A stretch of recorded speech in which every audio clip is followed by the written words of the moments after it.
Bom, pessoal, boa tarde. Dando continuidade, nós vamos para a nossa última mesa, e não menos importante, pelo contrário, um tema importantíssimo.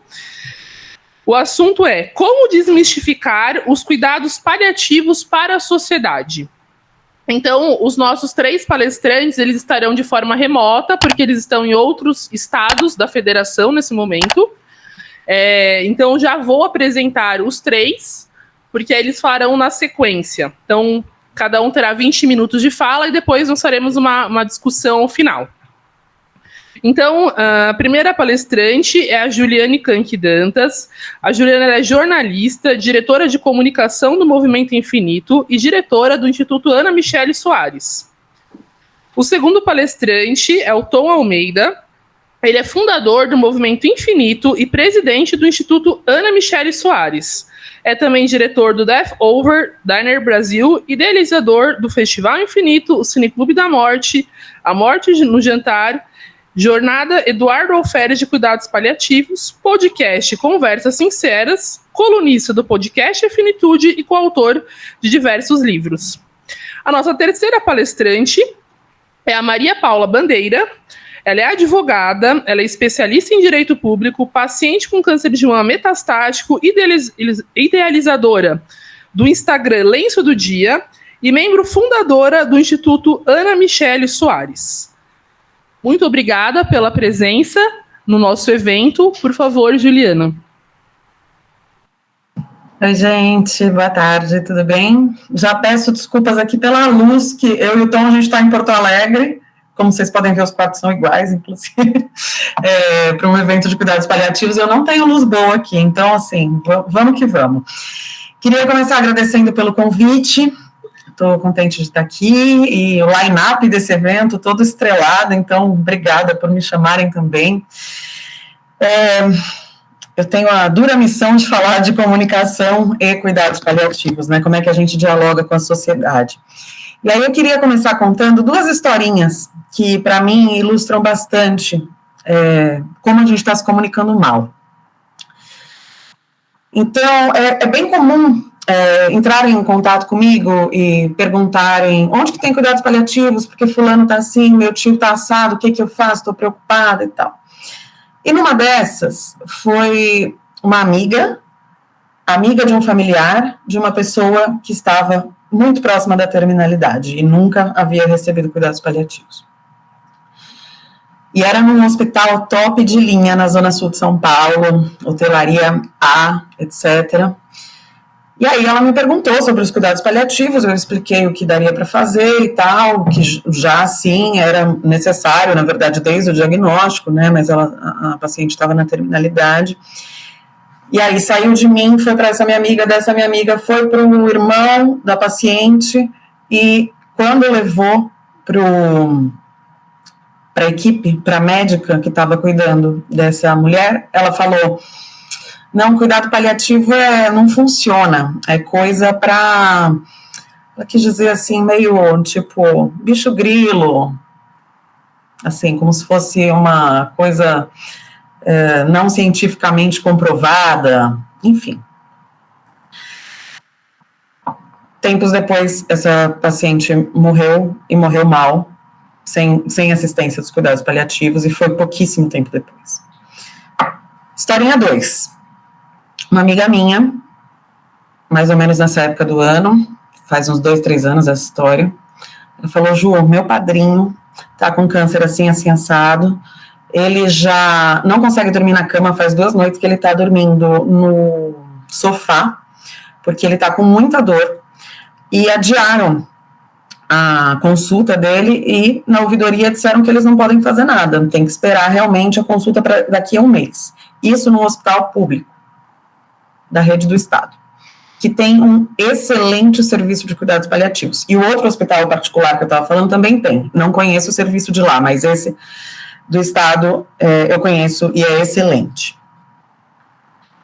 E aí eu falei: peraí, deixa eu entender aqui como é que está funcionando, porque, veja, dentro desse hospital que tem um excelente serviço, a ouvidoria não cogitou indicar para essa família o serviço de cuidados paliativos. Aí eu falei, vou ligar para a médica de lá, que eu conheço, saber quais são os caminhos das pedras para vocês fazerem aí dentro e terem acesso a essa equipe. Aí ela me falou, vocês têm que ligar aqui na sala, né, no departamento de cuidados paliativos, pedir uma consulta ambulatorial, que aí a gente abre isso aqui, mas olha, só tô com, horário para semana que vem. Expliquei para minha amiga. Em 5 minutos a médica me ligou de novo e falou, Ju, acabou de vagar amanhã, 3h40 da tarde. Pede para eles me ligarem nesse telefone aqui. Vai dar certo. Mais uma noite ele não dorme com dor. Aí falei com essa minha amiga, que falou com as primas, que falou com a tia, que quando chegou no paciente falou, não, cuidado paliativo não é para mim, não. Eu não estou morrendo. E ele perdeu o horário, ele não foi paliado, ele continuou com dor, e dali acho que 2 ou 3 meses ele viria a morrer, inclusive na véspera de Natal, e lá estive, no velório.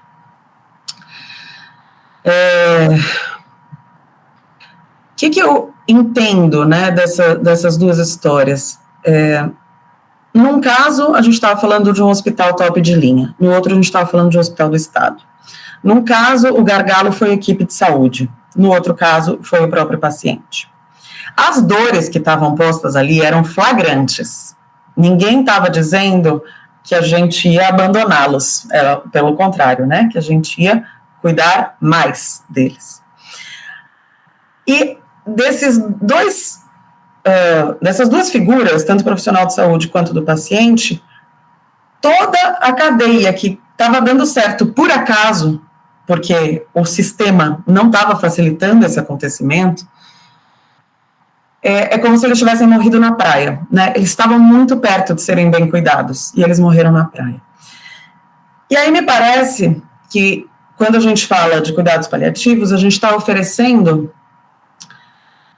como se a gente perguntasse, você prefere dormir numa uma cama king size, de lençóis de fios egípcios, 8 travesseiros, a cama faz massagem, ou você prefere dormir nessa cama de prego? E eu estou entendendo, há alguns anos, que o jeito que a gente se comunica sobre cuidados paliativos está induzindo as pessoas a escolherem a cama de prego. Ninguém, compreendendo completamente de que se trata aquilo, escolhe a cama de prego para descansar em vez da cama king size. Então, qual que é o pulo do gato aí nessa comunicação que a gente está fazendo, que está muito ruim? Porque a comunicação é com a sociedade, os profissionais de saúde fazem parte da sociedade, o preconceito ele está posto, ele está enraizado. A mídia também vem de um lugar, né? Então, voltando um pouco para a minha história, eu trabalhei a vida inteira em redação de rádio e televisão. Trabalhei na TV Gazeta, trabalhei na Rádio Band News FM, trabalhei 2 vezes na Gazeta, trabalhei na Record News com Heródoto Barbeiro, trabalhei na Alfa FM. A gente não tem essa educação, né? E o jornalista, em geral, ele está cobrindo todos os assuntos. Então, cobrindo, a gente fala, né, acompanhando todos os assuntos. Então, você está falando de trânsito, você está falando do buraco da rua, você está falando de economia, do dólar, do PIB, de saúde. Então, nem sempre é displicência ou falta de noção do jornalista. É só porque não tem não tem estrutura para um nível de aprofundamento, né? E desse histórico, eu tive a sorte do meu primeiro contato com cuidados paliativos ter sido em 2009. Eu ainda era estagiária na TV Gazeta, me encantei quando eu conheci, e eu conheci Gorete Maciel, Samir Salman, pessoal precursor aqui no Brasil, muito sério, que até hoje está na batalha duramente. E ainda em 2009, eu fui lá, falei com o meu diretor, consegui aprovar uma série em 5 reportagens sobre cuidados paliativos, mais ou menos de 5 minutos, que em televisão é uma eternidade, né? Então, 5 reportagens de uns 5 minutos, em TV aberta em 2009. Mas por quê? Por acaso chegou em mim a informação, por acaso o meu diretor comprou, por acaso a repórter também foi para cima, e até hoje fala muito sobre isso, a Sabrina Pires. Só que foram muitos acasos ali, né? E da mesma maneira, quando eu fui precisar de cuidados paliativos na condição de familiar, primeiro da minha avó materna, Olga, e depois do meu pai, Eudálio, eu já sabia, já acreditava na filosofia, mas teve um monte de coisa que eu só descobri na beira-leito, ou no ambulatório, enfim. Eles foram muito bem cuidados, eles, na partida, tiveram muita dignidade, e eu passei a sentir que os cuidados paliativos, eles aparam todas as arestas pontiagudas das dores desnecessárias desse processo. Então, é como se fosse um núcleo maciço de dor, que é o de perder alguém que você ama, mas, principalmente no Brasil, a gente tem muitas arestas pontiagudas, piorando muito, várias camadas extras de dor completamente desnecessárias, e o que eu sinto é que os cuidados paliativos vêm lixando, aparando essas arestas, e eu sinto que eu tive o luxo de sentir só a dor que é intrínseca a desse processo de adoecimento e de quando vem da perda. E aí, eu fiz, ufa, que alívio, que privilégio.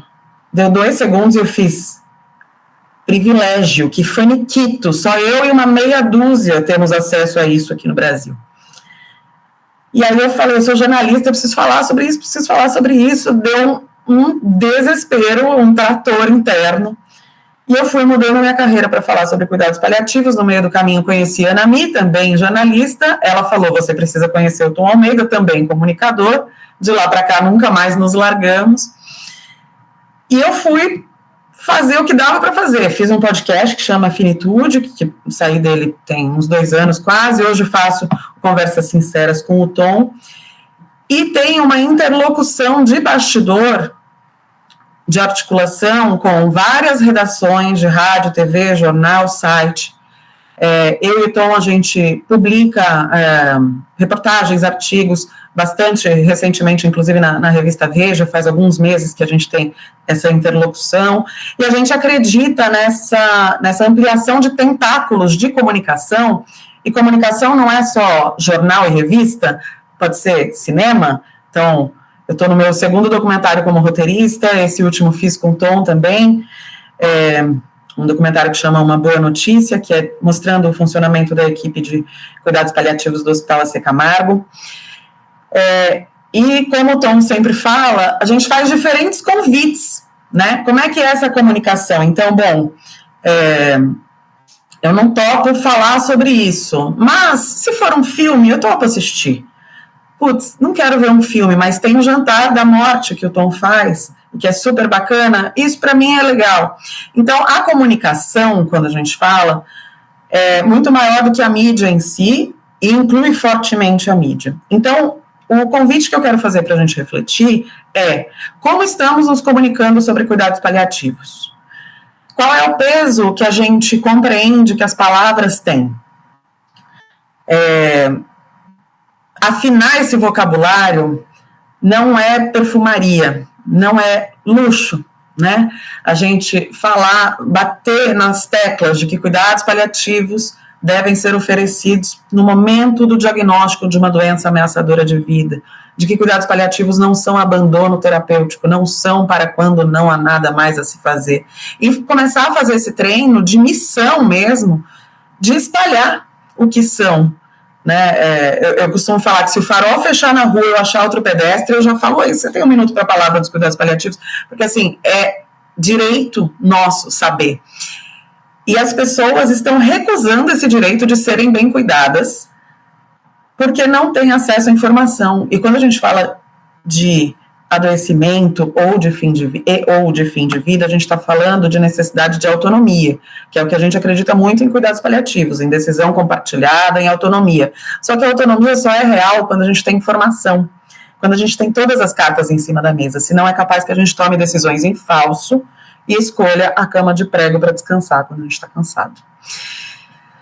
Então, eu já vou passar a palavra para o Tom, mas dos muitos trabalhos que a gente faz é na página infinito.etc, no Instagram, @infinito.etc. Lá a gente fala de todo esse guarda-chuva, desde a consciência da finitude até a morte e o luto propriamente dito, passando por envelhecimento, saúde mental, suicídio, cuidados paliativos, morte e luto.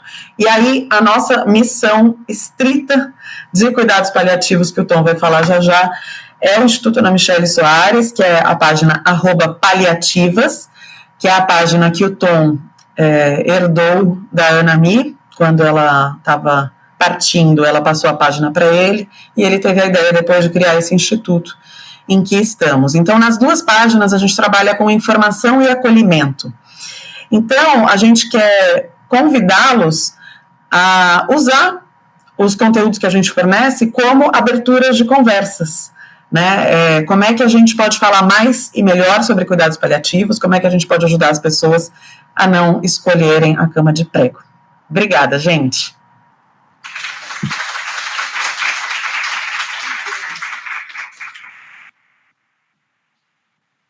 Obrigada, Juliana. Tom, por favor. Então, boa tarde. Queria agradecer o convite. O plano era para estar pessoalmente aí com vocês hoje, presencialmente, mas a gente foi convidado para esse evento em Porto Alegre, então chegamos agora aqui, estou no hotel. Então, eu queria agradecer muito, parabéns pelo evento.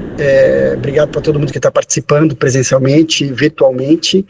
Então, a gente foi convidado para falar, né, como desmistificar cuidados paliativos para a sociedade. E esse foi o trabalho que, quando eu comecei a desenvolver, há 7 anos, era essa resposta que eu estava buscando, era esse o objetivo. Eu quero falar com a sociedade civil. Eu não sou formado na área da saúde, né? Minha formação é comunicação, e eu sempre entendi que é uma mudança de comportamento mesmo, para a gente aceitar cuidados paliativos. Os cuidados paliativos, eles sempre vão chegar na nossa vida num momento muito desafiador, que é o momento de um diagnóstico de uma doença grave, que abala totalmente as nossas estruturas, todas as nossas crenças, eles ativam todos os nossos medos, eles vão tirar todos os monstros debaixo da cama, vão abalar o nosso sono, ou seja, é um momento desafiador com muitos medos e com muitas dores, independente do estágio que ele aconteça. Então, assim, a partir do momento que eu recebo uma notícia que eu tenho uma doença grave que ameaça a minha vida, e o meu sonho é que essa notícia chegue sempre perto de uma equipe de cuidados paliativos, ela vai acolher todas essas dores, ela vai acolher todos esses medos, e quando eu digo essas dores, as dores físicas, emocionais, espirituais, sociais, estruturais, tudo que abala a nossa estrutura. E como enfrentar isso? Né, um momento desafiador. Se eu não tenho repertório, se eu não sei como me portar, se eu não sei falar sobre, se eu não entendo que eu tenho permissão para fazer um pedido, se eu tenho permissão para falar não, isso não, que eu tenho permissão, ainda mais que a gente vem, né, de uma história onde o comportamento de saúde ele é bastante hierárquico, né? Então tem um médico que fala e o paciente que diz amém. Então a gente vem mudando muito. Então ainda bem que tem um comportamento tanto de pacientes como familiares, eu até brinco falando assim, é uma revolução mesmo do paciente chegar na frente do médico e falar, não, isso não. Mas por que isso? Ele vai muito bem, muitas vezes, muitos pacientes, cada vez mais, eles vão munidos de informação, com repertório. Então eu também fui convidado para falar sobre, né, o papel das entidades, né, dentro desse movimento, como é que as entidades na sociedade trabalham, tem esse papel. Então eu acho, por exemplo, então, hoje nós temos o Infinito, né, que foi um movimento que eu criei já há quase 7 anos, e agora o Instituto Ana Michele Soares, que já é dando sequência ao trabalho que a Ana Mi já fazia, e principalmente nesse lugar, de pertencimento, onde o paciente que recebe um diagnóstico e está atordoado, em determinado momento, quando ele começa a se conectar com outros pacientes, ou então o familiar, porque o familiar, quando cai essa bomba na vida de uma pessoa, a estrutura toda mexe, e o familiar também ele é impactado. Então, quando essas pessoas começam a encontrar os seus iguais, então traz uma questão de pertencimento. E isso traz um alívio absurdo. de falar, eu pertenço, vocês entendem a minha linguagem, vocês entendem o que eu estou passando, não é exatamente igual, mas é muito semelhante, as pessoas se sentem menos julgadas, então isso dá muita força, dá muita coragem para estar participando de um grupo. Além disso, é um lugar que acho que as entidades têm esse papel de levar a informação correta. Que nem hoje mesmo, ontem saiu um vídeo de uma pessoa maluca falando sobre câncer, diagnóstico de câncer, que não existe câncer de mama. Então a gente prontamente hoje, agora às 18 horas, ou já saiu, eu estou meio perdido, um vídeo da Maria Paula falando sobre a história dela e minando, fake news, isso não existe, parem com isso. A Maria Paula me disse, se eu tivesse caído nessa há 13 anos atrás, talvez eu não estivesse aqui. Então, acho que o papel nosso também é desmistificar, é acabar com qualquer tipo de fake news. As entidades têm um papel de acolhimento, de validar dores, validar o que você está sentindo, validar os seus desafios, tentar abrir portas, lutar por direitos. Eu acho que tudo isso é importante que as entidades façam. Fazer advocacy, fazer um trabalho junto ao Ministério da Saúde, fazer mudanças de leis, etc. Eu vou puxar a sardinha para o meu lado, para o nosso lado, que é a comunicação. A minha formação é comunicação. O Instituto nasceu, o Infinito nasceu por isso, pela comunicação, e o Instituto também, porque a minha era uma pessoa de comunicação, ela era jornalista, ela trabalhava com assessoria de imprensa, ela tinha o dom da escrita, o dom da fala. Ela tinha o tom também como amigo, mas ela tinha o dom da fala, o dom da escrita e tudo mais. E ela foi cada vez mais formando, levando informação para as pessoas. Então, o que a gente vem fazendo cada vez mais, eu acredito nisso muito, é criar uma agenda positiva para falar o que é cuidados paliativos. Muito mais assim, o que é cuidados paliativos? O que é cuidados paliativos? Então, cuidados paliativos é sobre conforto. Como é que a gente vai oferecendo para a sociedade diversas formas de falar sobre cuidados paliativos de forma positiva? E quando eu falo positiva, não é uma forma de enganar ou tentar, não, é o que é mesmo. Porque se a gente for pensar, como minha formação é comunicação, né, trabalhei em marketing há muito tempo, formação, criação de marcas, então assim, se cuidados paliativos fosse, na verdade né, um serviço, mas como conhecemos o nome desse serviço, na sociedade como um todo, ele ainda é muito pouco conhecido, como marca, tá? Então vou usar um termo marqueteiro, awareness de marca, conhecimento de marca, ela é baixa. A maior parte das pessoas no Brasil não sabe exatamente. Então, ao invés de a gente ficar reafirmando o que ela não é, vamos afirmar o que ela é. Recentemente, eu e a Ju produzimos uma série no Conversas Sinceras, que eu convido vocês a assistirem ou ouvirem, é um podcast. Nós fizemos 6 episódios falando sobre cuidados paliativos, com uma linguagem muito simples, muito acessível, porque a gente acredita que isso são ferramentas que vão mudar a nossa forma de enxergar isso. E são ferramentas de transformação. E ali a gente criou um quadro que a gente chamou de Verdades e Verdades. E que a gente vai falando só verdades sobre cuidados paliativos. A gente quer impregnar a sociedade sobre verdades sobre cuidados paliativos. Em vez de ficar tentando falar o que não é, a gente quer falar sobre o que é. Outra coisa, a gente acabou de produzir um documentário que em breve a gente vai fazer o lançamento oficial, que é outra ferramenta para a sociedade como um todo, para os profissionais de saúde, de linguagem. A gente foi acompanhar uma equipe de cuidados paliativos no AC Camargo, entendendo a estratégia deles de atuação, como eles trabalham, como eles agem, ouvimos pacientes, a gente sempre ouve pacientes, sempre a gente traz pacientes, porque a gente acredita que ali o grande professor, são os pacientes, são os familiares. Então, eu vivo 24 horas por dia, eu, Ju e a Maju, que trabalha comigo, e o pessoal todo do Instituto, pensando em novas formas. Então, assim, falar sobre tudo isso é desafiador. Mas quando você tem ferramentas, você tem conhecimento, você tem repertório, fica muito mais fácil de abrir a conversa, de sustentar uma conversa, sustentar o silêncio quando tem uma pergunta difícil ali naquele quarto, tem uma conversa difícil para acontecer. O que eu venho provocando muito nas minhas conversas que eu tenho com profissionais de saúde é o quanto você está confortável com a possibilidade de você mesmo vir a receber um diagnóstico grave ou próximo da sua finitude. Porque, assim, não ganhamos a isenção porque a gente é bonzinho, trabalha em cuidados paliativos e somos profissionais de saúde, a gente segue no risco, não tem isenção, a gente segue no risco. Mas o quanto que você está confortável? Porque se você se cuidar e ler, ouvir, assistir, consumir conteúdo sobre isso, você vai aumentando o seu repertório e vai ficando mais confortável. Pode ser que no começo não é tão confortável e vai ficando mais confortável.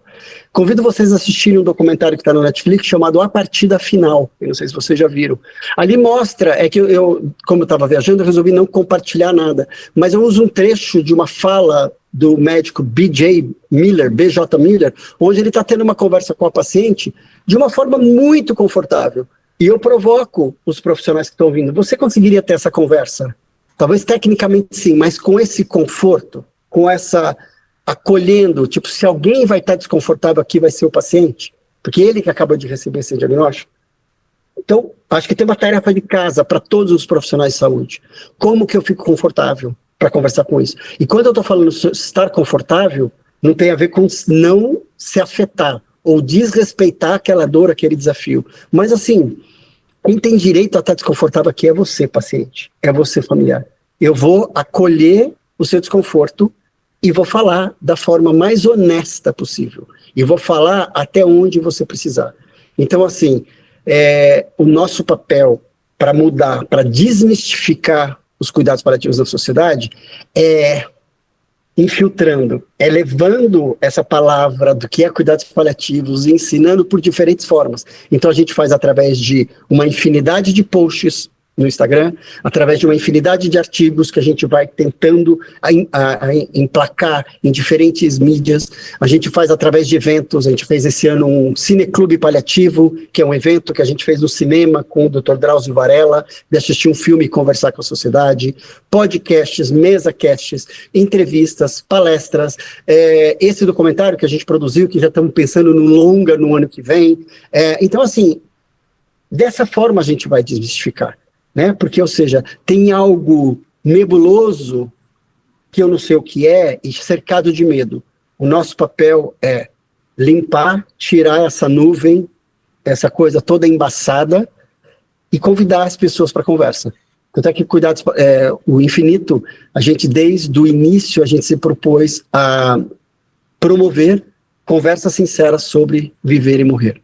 Então, dessa forma, a gente realmente acredita que é possível fazer transformação. E a gente tem uma prova real, a gente acompanha isso, o comportamento das pacientes dentro da Casa Lavanda. A Casa Lavanda é um grupo dentro do Instituto Ana Michele Soares, que foi criado por ela originalmente, que era um grupo que foi criado dentro de uma página do Facebook e que agora é uma plataforma. Então hoje nós temos uma rede social chamada Casa Lavanda, de acolhimento e informação para pacientes e familiares. Ali existem trocas muito importantes. Então a gente recém lançou, faz 2 semanas, a gente brinca, que uma Casa Lavanda, apesar de ser um ambiente virtual, ainda as paredes estão com a tinta fresca, ainda tem coisas acontecendo, a gente está formando, mas a gente está convidando qualquer paciente que tenha um diagnóstico de uma doença grave. Nós não estamos falando de um paciente numa fase final, a gente está levando informação correta. Então, assim, a forma para a gente poder desmistificar os cuidados paliativos na sociedade é levando informação, chamando as pessoas para conversarem e, infelizmente, vocês têm uma responsabilidade maior ainda, vocês são profissionais de saúde, estão se formando, de estarem preparados para sustentar conversas desafiadoras. Então, vocês vão ter que praticar muito. Comecem a falar, olhar sobre o medo que vocês têm em relação a receber um diagnóstico, o medo de alguém da tua família receber um diagnóstico, o medo de você chegar no final da tua vida. Comece a olhar para isso. Vocês têm que estar confortáveis para sustentar essa conversa. Ainda somos poucos, ainda bem que tem essa nova resolução do Ministério da Saúde, que tende, né, ter um universo aí, um horizonte muito positivo de aumentar o número de equipes, mas mesmo assim seremos poucos. Então a gente tem que estar muito preparado para essas conversas. Então, assim, vamos convidar as pessoas para conversar, é assim que a gente vai mudar a sociedade. Tá bom? Obrigado.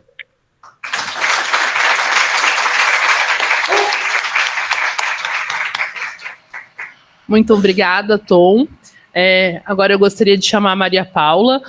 Quando a gente pensa num evento de cuidados paliativos, acho que é obrigatório que exista sempre a voz de quem é mais interessado, né, que são os pacientes e os familiares. Então, hoje a gente vai ter a participação aqui da Maria Paula, e amanhã a gente vai ter a participação de uma mãe de um paciente que já partiu, né, um paciente na faixa pediátrica. Então, é muito importante que os eventos em cuidados paliativos ouçam os principais interessados também nisso. Então, Maria Paula, com você é a palavra. Obrigada, gente. Boa tarde. Que honra. E muito obrigada por se importarem, por quererem saber mais sobre cuidados paliativos. Eu sou Maria Paula, como eu fui apresentada, e além de paciente com câncer de mama metastático, eu sou uma pessoa que faz pilates, que é fã de Sandy Júnior, que é casada com Rodrigo, que é a filha mais velha de 4 irmãos, filha de Paulo e Eveline. Então, assim, é todo um contexto. Sou tia de Miguel, Helena e Lucas, Maria Flor tá chegando. Então, assim, tem outras características que me definem. Não é só um diagnóstico. Então, o papel do paciente nos cuidados paliativos, hoje, no momento atual, a gente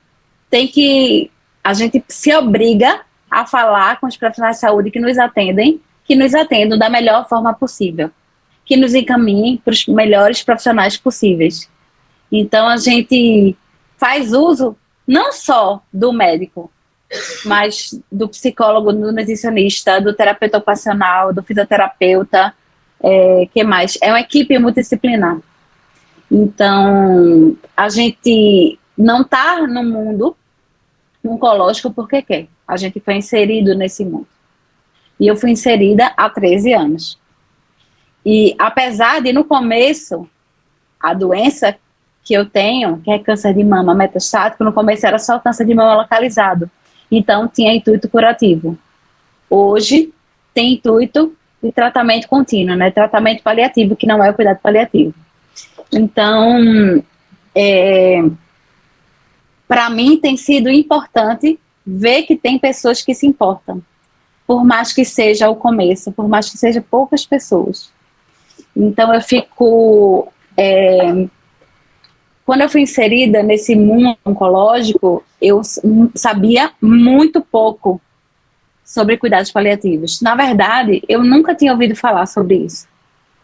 E a gente está engateando. Aqui no Brasil, a gente está, né, engateando, tem a resolução, teve a obrigatoriedade da cadeira de cuidados paliativos no curso de medicina, e a gente vai galgando um pouquinho de espaço, porque a gente precisa não de um pare fofo, né? Não só de alguém que dê um abracinho, que dê um sorrisinho, né? Mas alguém que tenha conhecimento técnico e que nos permita ter acesso a tudo que for possível. Então, a gente precisa dessa integração entre os profissionais que cuidam da gente. Eu não sou profissional de saúde, eu sou advogada, não tenho nada a ver com isso, mas eu sou uma curiosa. E quando eu fui diagnosticada, eu pensei, o que é que eu posso fazer para me ajudar? E aí foi que eu achei os cuidados paliativos.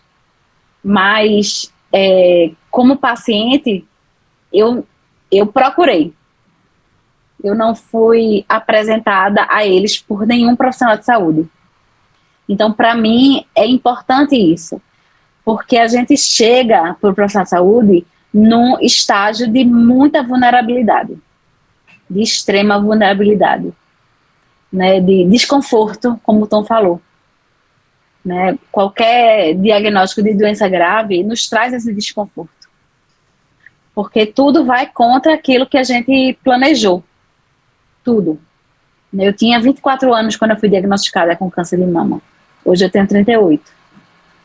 Mas, nesse período, tantas coisas mudaram. E, como tem sido importante também, falar de igual para igual com os profissionais que me acompanham.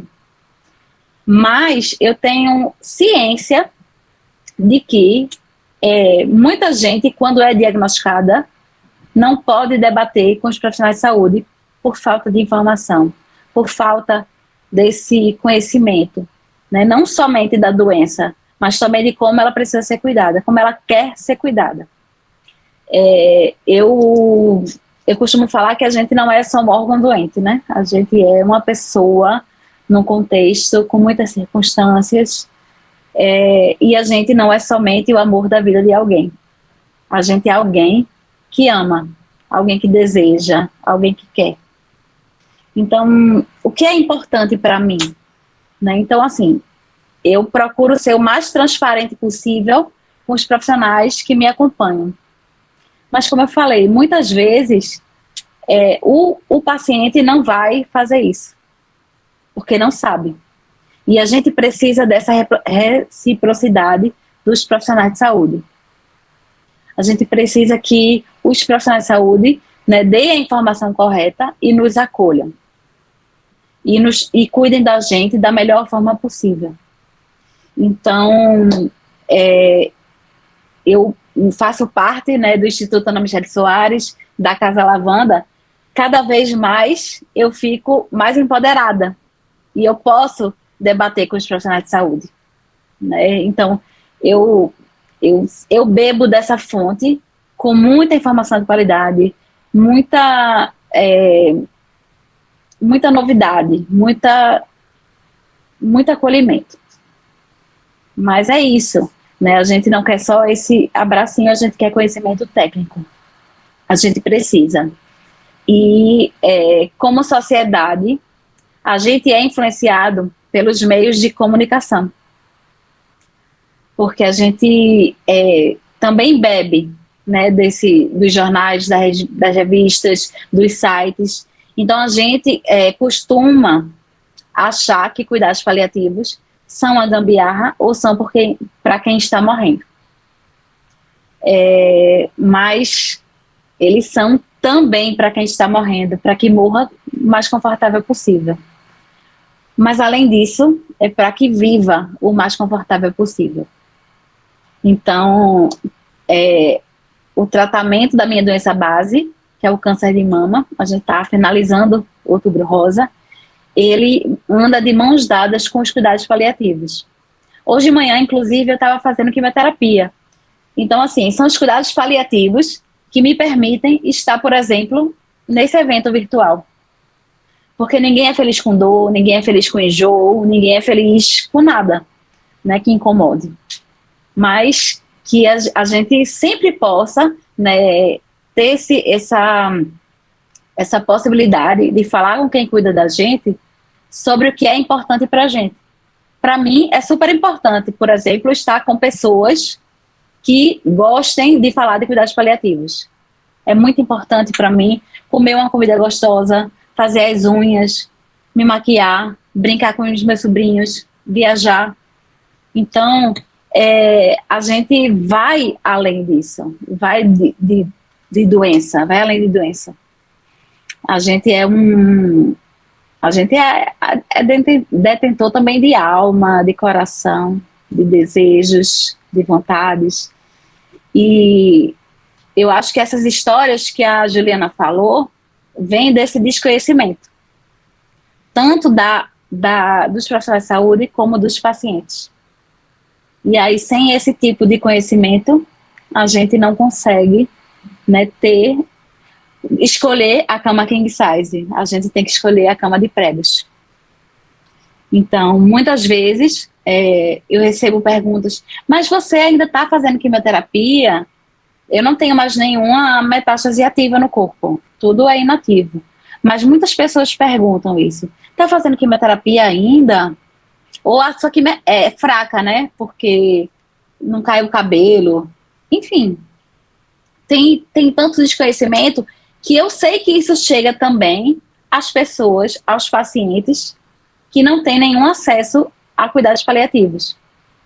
Então, eu fico dizendo, né, que a quimioterapia, eu não tenho pressa, não. Mas 56 anos está tudo bem. Eu vou de boa, tranquilo, fazer a quimioterapia. E o cabelo também não é o de menos. Então, a gente precisa né, de ser entendida também pelos profissionais de saúde. A gente tem uma conexão muito grande, né, de paciente para paciente. Eu sei que há uma conexão muito grande, familiar com familiar. E há uma conexão muito grande de profissional de saúde com profissional de saúde. Porque a dor de cada um é diferente. Né? E como vocês sabem, eu não estou ensinando o padre a rezar a missa, né? Cuidados paliativos não são só para câncer, porque muita gente associa a câncer, mas qualquer doença grave, qualquer doença ameaçadora da continuidade da vida. Então, é isso, a gente tem que combater, como a gente tem feito, essas fake news, né, e enfatizar o que são cuidados paliativos, mais do que o que não são cuidados paliativos. A gente se deparou, por exemplo, há não muito tempo atrás, com a CPI da Covid, e muita gente falando coisas erradas sobre cuidados paliativos. Isso desestimula os pacientes, porque realmente a gente acha que está em processo ativo de morte, que a gente está em terminalidade, que a gente vai ter pouco tempo. E às vezes a gente não tem. A gente precisa viver, né, nesse intervalo, porque o contrário de morrer não é viver, é nascer. E a vida, na sua plenitude, tem que ser naquele período. A gente tem que estar vivo quando for morrer. E eu fico extremamente feliz porque tem gente que se importa com isso. Então, insistam em cuidados paliativos. Não é só carinho, não é só esse olhar fofo, mas invistam, né, para que a gente receba com mais dignidade o diagnóstico de uma doença grave, que os pacientes de vocês recebam com mais dignidade as possibilidades de viver com qualidade de vida, de viver com conforto. A gente pode manejar muita coisa do que incomoda a gente.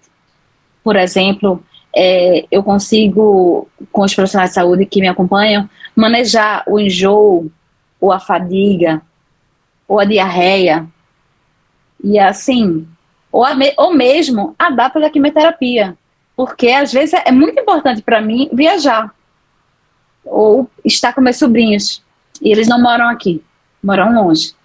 E aí a quimioterapia que eu faço não é oral, porque o tipo de câncer que eu tenho não tem quimioterapia oral. E eu faço desde janeiro de 2016, a cada 21 dias, eu tenho esse compromisso oncológico. E às vezes tem que adiar a quimioterapia, porque para mim é importante fazer isso. Aí a gente adia uma semana, tá tudo bem. Né? Às vezes não é possível, claro. Mas quando é possível, a gente pode lançar mão. Eu até semana passada brinquei com o meu médico, porque ele queria que eu fizesse novos exames de imagem em fevereiro, no mês de fevereiro. Aí eu negociei com ele, eu disse, não, pode ser depois do carnaval? Então, assim, o paciente tem que ter essa flexibilidade, mas os profissionais de saúde também. Porque a gente, né, como eu falei, não é somente um órgão doente. A gente é um complexo, a gente é uma circunstância. A gente é imenso, detentor de vontades. Então, eu acho que os profissionais que nos acompanham, né, podem nos dar esse conforto, essa camada extra de conforto, como diria nossa amiga Ana Michele Soares. A gente sempre vai escolher essa camada extra de conforto se a gente tiver informação. Uma vez eu estava fazendo quimioterapia, e aí eu fiz a quimioterapia intratecal, que é diretamente na cabeça. E aí a médica que foi aplicar era uma neurologista, aí ela disse, fulano já estava em cuidados paliativos. Aí eu disse, meu Deus, mas ele já deveria estar desde o começo em cuidados paliativos. Né? Não já estava, porque fulano morreu uma semana depois, mas assim, já estava em cuidados paliativos. Então, assim, por que fulano não sabia que poderia desejar também cuidados paliativos? Porque cuidados paliativos não devem ser repelidos, devem ser desejados, devem ser queridos, devem ser importantes para a gente. Mas às vezes não tem essa importância porque a gente desconhece. Então, o primeiro contato que a gente, como paciente, vai ter é com o profissional de saúde. E a gente, né, precisa que o profissional de saúde também nos muna de informação, de qualidade, nenhuma notícia falsa, né, que a gente possa cada vez mais se expressar como protagonista, como o centro daquela história. Porque muitas vezes a nossa história é somente diferente da maioria das pessoas que a gente conhece. Somente isso. Mas ela está acontecendo. A gente tem que viver apesar do diagnóstico de uma doença grave. A gente tem que enxergar essa felicidade no caminho. E eu não tenho medo de morrer. Eu tenho pena. Porque meu sonho é envelhecer. Mas meu sonho é envelhecer porque eu tenho qualidade de vida. Meu sonho é morrer com qualidade porque eu vivo com qualidade, ou procuro viver com qualidade. Então, o paciente vai desejar viver, vai aderir melhor ao tratamento também da doença base, se ele tiver essas informações. Eu acho que é isso. Então, muito obrigada por se importarem. Vamos em frente.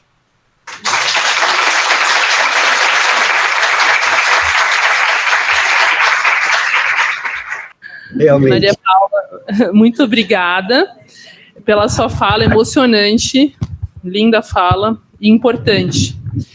Agora nós teremos 20 minutos para dúvidas, para a gente discutir aqui alguns pontos, tanto para quem estiver online quanto presencial. Por favor, só levantar a mão para se inscrever. Eu só gostaria de ressaltar que eles deixaram aqui compartilhado no chat o Instagram do Infinito, do Paliativas, também o YouTube, aqui a Casa Lavanda. Então é importante, né, essa divulgação para que isso cada vez mais possa chegar para os pacientes. Tá bom, pessoal? Então agora estamos abertos aí para dúvidas, quem quiser comentar algum ponto. Eu quero. Maurício, médico. A gente tinha aqui no HU, desde 92, um grupo que seguia os doentes gravemente enfermos e tentava direcionar um pouco o melhor tratamento deles. E daí, não sei se vocês recordam, em 2013 teve aquele episódio daquela médica em Curitiba que foi denunciada que teria matado não sei quantos doentes nas UTIs, e naquela ocasião quem estava na chefia da clínica médica pediu, olha, parem de fazer essas avaliações, o assunto é muito polêmico, não vamos nos arriscar com esse tipo de coisa. E como você recordou, né, agora recentemente, quando nós tivemos o Covid, um monte de gente falando inverdades sobre cuidados paliativos. Isso me angustia, porque parece que assim, você está subindo uma escada e de repente você desce 5 degraus e fala, não, de novo, vou ter que subir os 5 degraus a mais. Enfim, não sei como resolver isso. Posso falar, gente? Porque esse caso da CPI é muito particular para mim mesmo, porque, primeiro que eu acho que o paliativista, o profissional de saúde comprometido, ele é, antes de mais nada, um indignado, né? Ele não está conformado com a situação.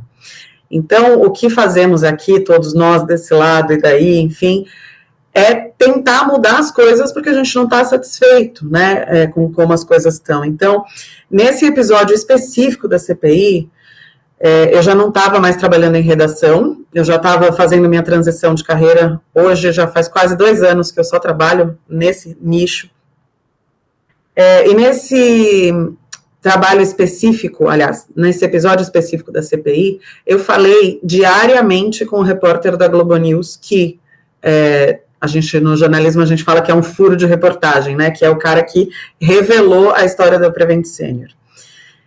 E aí ele me mandou laudo e isso e aquilo, eu falava, estar em cuidados paliativos não é um diagnóstico, o diagnóstico é que a pessoa teve uma doença grave, se ela tiver acesso aos cuidados paliativos é porque ela teve sorte, e como nos diz Luciana Dadalto, cuidados paliativos não podem ser uma questão de sorte, e ainda são, fortemente no Brasil.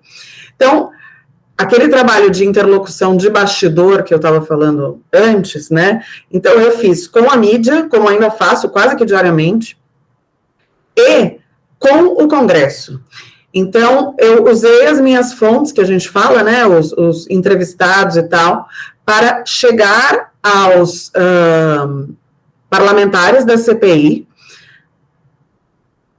Acho que era uma terça-feira à noite, o senador Humberto Costa me ligou no celular, tipo, 10h30 da noite, e falou, tá, o que a gente tá falando de errado? Você tem 5 minutos. Aí eu, sabe, tipo, entrou no 10º andar do elevador, você tem até o térreo. Senador, é isso, aquilo, não é isso, não. Ele falou, você tem alguma nota? Eu falei, olha, eu não estou trabalhando com nenhuma entidade, mas a entidade maior é a Academia Nacional de Cuidados Paliativos. Na época era o Douglas Crispim, o presidente, liguei para ele. Conclusão, a gente conseguiu colocar 2 notas da NCP para serem lidas na CPI da Covid. Em meio àquela devastação que foi feita da palavra dos cuidados paliativos.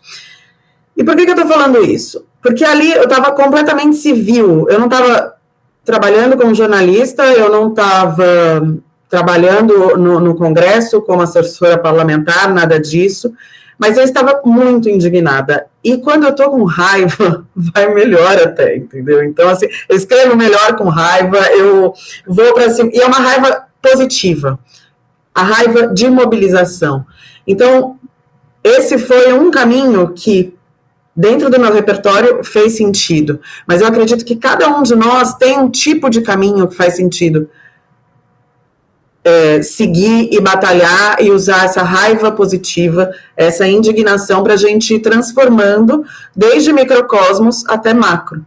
Então, eu gosto muito desse, quer dizer, não gostei do que aconteceu na CPI, mas como é que a gente olha para isso e fala, tá, vamos virar o jogo? Inclusive, não sei se você quer comentar, Tom, a nossa aproximação com a Veja, né? A partir de uma reportagem que não estava correta, e que o Tom fez um trabalho maravilhoso de articulação, e hoje a gente tem, né, uma relação excelente. Eles escreveram, que bom você lembrar sempre disso, é uma matéria que eles usaram um termo muito errado, assim, até foi a respeito, eles queriam falar sobre cuidados paliativos, e a Anami tinha acabado de falecer, e eles fizeram um comentário terrível, assim, a forma, e eu fiquei possesso, imagina, a gente estava no pico do luto, e então era o meu lado ativista, meu lado amigo, meu lado próximo da família, e a mãe dela me ligando e falando, não acredito que escreveram isso e tudo mais, e eu fiz as pacientes afetadíssimas, né? As pacientes, todo mundo se sentindo muito abalado, e eu fiz um post, mais um desabafo mesmo, mas eu marquei a Veja, mas eu escrevi com raiva, mas chamando para conversa, falei, eu tenho certeza que vocês não foram, tipo assim, como que a gente pode fazer essas pessoas sofrerem mais? E daí muitas pessoas começaram a marcar a Veja, marcar, daí chegou no diretor da Veja, e daí me chamou, me mandou um WhatsApp, tínhamos amigos em comum, e daí ele mandou um WhatsApp, e a gente teve uma conversa muito boa. E eles, tipo, Tom, tá errado, nós erramos, e não no sentido de assumir mesmo, foi errado. Foi uma pessoa que escreveu, e ela tinha a maior boa intenção, passou por mim, eu não vi. Então, assim, ou seja, aquilo que a gente está falando da comunicação, né? O repertório que a imprensa também tem é um repertório da sociedade ainda, que acha que tem alguns termos bélicos e tudo mais que faz sentido. não param para pensar, simplesmente usam. Mas a partir dessa conversa que foi muito boa, a gente ficou mais de 1 hora no telefone num domingo de manhã, abriu-se as portas, daí ele ofereceu, na sequência, eu e o Ju escrevemos uma matéria falando corretamente sobre cuidados paliativos, falando, a Veja usou um termo errado e se redimiu e deu esse espaço. Desde então, eu tenho porta aberta, assim, tipo, Fábio, nós temos isso está acontecendo, podemos escrever alguma coisa? Sim. Então, foi dessa dor, a gente conseguiu virar o jogo e lá agora, dentro dessa revista e de outras mídias que a gente já também interferiu, a gente vem mudando a forma das notícias serem dadas, de como é falado. Então, mesmo aquele agora, semana passada, a questão da eutanásia e suicídio assistido, a Ju foi mudando notícias no G1, assim, saiu, ela mandava, tá errado, blá, blá, e a gente ia vendo, mudando as expressões. Então a gente entra numa guerrilha mesmo, sabe? Quais são as armas que a gente tem para mudar isso naquele momento, e não só ficar bravo. Tipo, como é que a gente usa essa energia para mudar? E temos uma cartilha para a imprensa, né, Tom? A gente produziu uma cartilha para a imprensa, que é gratuita e que qualquer pessoa pode acessar pelo link da bio do infinito.etc. E a gente fornece, manda para as redações, divide com os colegas, tem sempre jornalista novo chegando também. Então é essa guerrilha mesmo, é pulverizar. A gente vê muito isso, né, da colocação dos cuidados paliativos como uma coisa ruim, mas é uma coisa boa, que a gente sabe disso. Mas é isso que o Tom falou, é um reflexo de como a sociedade enxerga os cuidados paliativos, por falta de conhecimento. Então a gente tenta, mesmo que a gente tenha que descer 5 degraus, depois subir, mas a gente vai, né, incansavelmente tentando, fazendo de tudo, né, não desistindo. E a gente vai seguindo. E a gente precisa de vocês também para isso. Outro dia, eu estive com o Dr. Drauzio Varela, e daí a gente estava conversando sobre atividade física, né, que ele é super esportista, que ele corre e tudo mais, e ele falou daí no dia que a gente foi gravar um podcast juntos, ele falou, a gente falou, e aí correu? Eu falei, não, hoje não deu tempo, mas eu fiquei subindo a escada. Então ele mora num prédio que acho que tem 11 andares. Ele falou, eu subo, pego o elevador, desço. Subo, daí ele tinha subido acho que 10 vezes. Então é sobre isso. Se desce 5 degraus, vamos pensar que é bom para a saúde. Vamos subir. Vamos subir e fazer exercício. Então pensar desse jeito. Obrigada, pessoal. Tem uma pessoa que está com uma mão levantada no online, Priscila Mendonça. Está levantado sem querer ou... Eu acho que é sem querer, porque ela já estava com a mão levantada previamente. Vamos ver, aqui na plateia, tem mais alguém que queira fazer alguma pergunta? Ou do pessoal que está remotamente? Eu queria fazer um comentário, assim, né? Que é um trabalho diário e árduo, né? Não é uma coisa assim... Eu propus essa mesa aí, né, na discussão, porque eu acho que a gente precisa muito, mas muito, né? O nosso trabalho com a sociedade é gigantesco.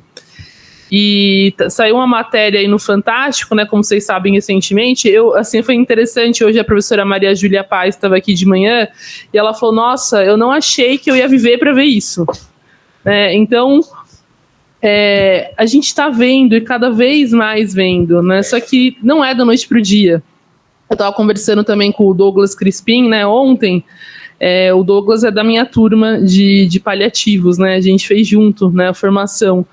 E a gente estava falando, gente, 11 anos, né, quanta coisa faz 11 anos que a gente terminou a nossa seleção, assim, quanta coisa já aconteceu, mas olha quanto precisa acontecer ainda. Só que quando a gente olha para trás e vê tudo que já aconteceu, e vocês comentando, né, do evento da CPI, do evento da Veja, tudo isso, né, a gente que é paliativista sempre acompanha de perto essas questões com a mídia e o quanto isso afeta, né, e é isso, é fazer de uma coisa ruim uma coisa boa. Então eu acho que muitas vezes a mídia, ela, por desconhecimento, às vezes, como vocês mesmos disseram, em algumas situações, vão lá, faz um negócio, poxa, um negócio péssimo.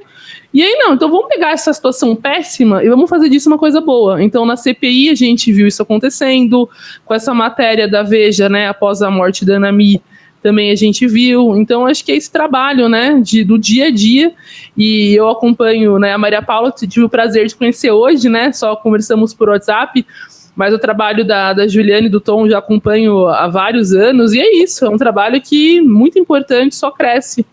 Então, eu queria agradecer muito o trabalho de vocês, não só a presença de vocês aqui, mas esse trabalho para a sociedade, porque eu, como educadora também, além de médica, né, educadora, eu falo que acho que a educação é a única forma de mudança, eu vejo, de transformação. E aí eu falo, né, da educação nos cuidados paliativos, que é o que a gente está fazendo aqui, né, para os profissionais, para os estudantes, e a educação em cuidados paliativos, né, que é para a sociedade, o que a gente faz. Então, essas frentes são muito, muito importantes. E eu queria agradecer o trabalho de vocês, né, nesse aspecto. E agradecer a presença aqui, nesse evento, que para a gente é fundamental a gente conversar sobre isso, né, Juliana, Tom, Maria Paula, muito, muito obrigada por vocês terem essa disponibilidade de ofertar o bem mais precioso de vocês, que é o tempo. O tempo, acho que é um bem muito, muito precioso, então agradeço bastante. Obrigado pelo convite. Eu agradeço. Obrigada pelo convite. Obrigada pelo convite, gente.